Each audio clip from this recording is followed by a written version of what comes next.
တင်းစရာအာမရှိတော့လေဆိုတဲ့ခေါင်းစဉ်နဲ့ဟောပါမယ်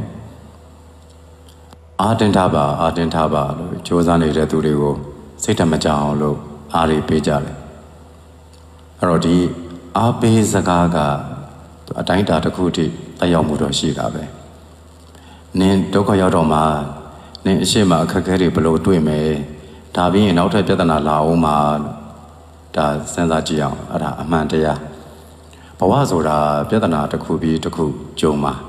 အဲ့ဒါကိုအရှိမအဲ့လိုပြဿနာတွေရှိသေးတယ်နော်ဒါပြီးရင်မပြီးသေးဘူးနောက်ထပ်ပြဿနာလာအောင်မှအဲ့စကားပြောမလားကိုယ်အဲ့စကားကြားကြလားမကြားကြဘူးလူတွေရဲ့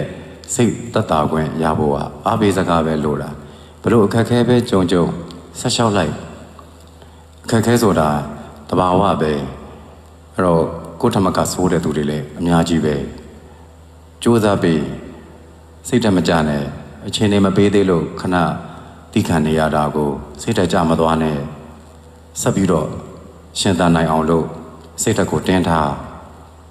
ကြိုးစားထားဒီလိုပဲအားပေးရတာအဆိုးဆိုတာရှိပေမဲ့အဲ့ဒီအဆိုးစကားကိုကိုယ်တိုင်ကြုံတွေ့နေရတဲ့အဆိုးတွေကိုတောင်ဒီလိုစိတ်ဓာတ်နဲ့မသိသလိုနေပြီးတော့ကြော်ဖြတ်ရတာပဲကုံစင်းလုံးတွေကကြီးပြီးဘယ်ဟာကဘလို့ဈေးကြီးတာဘာကဘလို့ဈေးကြီးတာဘလို့ရှစ်ဆက်သွားမှမသိဘူးမှန်တယ်မှန်ပေမဲ့အဲ့ဒီစကားတွေပဲပြောနေမှာလားစိတ်ဆိုတာခွန်အားရှိတယ်စိတ်ဆိုတာစွမ်းအားရှိတယ်အဲ့စွမ်းအားရှိတဲ့စိတ်ကိုအကောင်းတက်နဲ့နှိုးဆော်ပြီးရင်သူကအကောင်းတက်တယ်အကောင်းစွမ်းအားတွေပေါ်လာတာသူကအပေါင်းတက်ပေါ့အဲ့ဒါကိုအနှုတ်လက္ခဏာပြတဲ့ဓာတ်တွေသွားပေးတဲ့အခါကျတော့စိတ်ကအနှုတ်လက္ခဏာပြပြီးတော့ပိုကျသွားတာအဲ့လိုမဖြစ်စေရဘူးဒါကြောင့်တင်းစရာမရှိလဲကိုယ်စိတ်ကိုနှိုးဆော်ရတယ်ငါရတယ်ငါဆက်သွားနိုင်သေးတယ်မရရအောင်ဆက်သွားမယ်ဘလောက်ဆိုးသွားပါစေနောက်ဆုံးထွက်သက်ထိစ조사သွားမယ်အဲ့ဒါဒီတနည်းပဲရှိတယ်အဲ့တော့အဲ့တနည်းပဲရှိတာကိုအစိုးတွေစိုးနေတာပဲမပြောလို့ရမလားအမှန်တရားပဲဆိုတော့ပြောချင်တဲ့သူပြောကိုဘာသာကိုပြောကိုဘာသာကိုစိတ်ညစ်ကိုဘာသာကိုစိတ်တက်တွေကြကိုစိတ်တက်ကြမှုကိုတယောက်တည်းတင်မကဘူးတခြားသူတွေကိုပါရှောက်ပေးအဲ့တော့တယောက်တည်းတင်အကုသိုလ်ဖြစ်တာမဟုတ်ဘူးကျန်တဲ့သူတွေပါအကုသိုလ်တွေကူးကုန်အဲ့တော့လူတိုင်းဒုက္ခကြုံနေကြတာပဲတချို့ဒုက္ခတွေထုတ်မပြောတာကိုตายာနေတယ်လို့မထင်နဲ့ကိုယ့်တဲ့ဆိုးတဲ့အနေအထားကတော့ကြံတဲ့သူတွေကိုအားပေးနေတဲ့သူဆိုတာသိသွားရင်အံ့ဩသွားလိမ့်မယ်အစင်မပြေတဲ့အနေအထားတွေမျိုးကနေပြီးတော့ပြုံးပဲနေပြီးတော့ကြုံလာမှတော့မထူးဘူးသူလည်းကြုံတာကိုယ်လည်းကြုံနေတာတခြားသူတွေတောင်ပို့ပြီးတော့ဆိုးနေတဲ့သူကတော့ပြန်ပြီးနှစ်သိမ့်ပေးသွားအောင်မယ်အဲ့ဒါမျိုးလေးလည်းရှိနေတာကိုလောကကိုကြည်လိုက်ဆိုးတိုင်းဆိုးပြီးဟဲ့သွားပြီးဟဲ့ဒုက္ခပဲဟဲ့အဲ့ဒါစိတ်ကအနုလက္ခဏာပြသွားရောအနုလက္ခဏာပြသွားတော့ပိုကျသွားရောဒါကြောင့်ဒီစိတ်ထဲမှာအနုလက္ခဏာဆောင်တော့ဘာအကြောင်းအရာမှမပွားနဲ့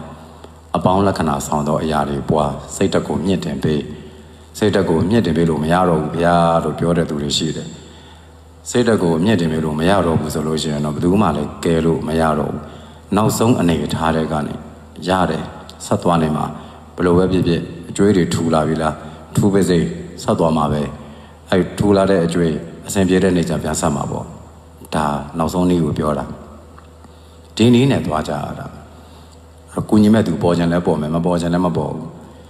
ဝိုင်းဝန်းမဲ့သူရှိရင်လည်းရှိမယ်ရှိချင်မှလည်းရှိမယ်ကိုယ့်ဘက်ကိုတယောက်တည်းရှောက်ဝိုင်းရင်လည်းရှောက်ရမှာပဲတယောက်တည်းရှောက်နေတဲ့သူတွေအများကြီးအဲ့တော့ဘဝကိုအနှုတ်လက္ခဏာဆောင်တဲ့စကားတွေနဲ့မဖြတ်စည်းပြနဲ့အပေါင်းလက္ခဏာဆောင်တဲ့စကားကိုစိတ်ထဲမှာများများပွားရတယ်လာခဲ့စမ်းလောကရန်ဘလို့ဖြစ်ဖြစ်ရင်ဆိုင်ပြက်လိုက်မယ်ဟေးမထူးတော့ဘူးဒီသဘောမျိုးပေါ့အဲ့စိတ်နဲ့သွားရတယ်အောင်မြင်သွားလိမ့်မယ်ဆိုတာကြော်ဖြတ်သွားနိုင်လိမ့်မယ်လို့ပြောတာအခုဒီကာလာကြီးထဲမှာတော့ချမ်းသာသွားလိမ့်မယ်လို့ဘလို့မှပြောလို့မရဘူးဘယ်သူမှချမ်းသာမှာမဟုတ်ဘူးဒါပေမဲ့စိတ်ချမ်းသာအောင်တော့နေလို့ရတယ်မရှိတဲ့ဥစ္စာနဲ့မရတဲ့အနေအထားမှာပဲကုတ်ကပ်ပြီးရှင်းသန်အောင်ကြိုးစားမှာပေါ့ဘာကြီးဖြစ်သွားအဲ့လိုဆိုတော့ဒီစိတ်ကိုမွေးအဲ့စိတ်မွေးလို့ကတော့အဆင်ပြေသွားမှာပဲဒါကြောင့်မြတ်စွာဘုရားတော်မှဖယားမဖြစ်တဲ့ငါမထဆို မစုံမနဲ့ဆွဲလုံလာနဲ့ကြိုးစားသွားတာကျန်တဲ့ဒုက္ခရစရိယာကျင့်စဉ်ကာလတွေဆိုတာပြန်စဉ်းစားမိမယ်ဆိုလွယ်တာတွေမဟုတ်ဘူးတအားခက်ခဲတာတွေကို6နှစ်ကြီးတောင်နေသွားတာ6နှစ်ကြီးတောင်နေသွားပြီးတော့သူတောင့်ခံခဲ့တဲ့ကာလတွေဆိုတာကိုလည်းစဉ်းစားကြည့်ရင်နမူနာရလိမ့်မယ်အဲ့တော့ခက်ခဲတယ်ဆိုတဲ့အခါကာလဆိုတာကြုံမှာပဲအစားအသောက်လိုတယ်လို့မရဘူးဆိုတဲ့အခါကာလကြုံမှာပဲညီးနေတာနဲ့ဆိုင်အာတင်တာကြဟေးလို့ကိုယ်အချင်းချင်းအားပေးတာအကောင်းဆုံးပဲဒါကြောင့်တရားနာသူအပေါင်းသူတော်ကောင်းတို့သည်ဘလို့အနေထားမျိုးမှာပဲမစိုးကိုယ်စိတ်ကိုကြတော့အောင်မလုပ်ကြပဲနဲ့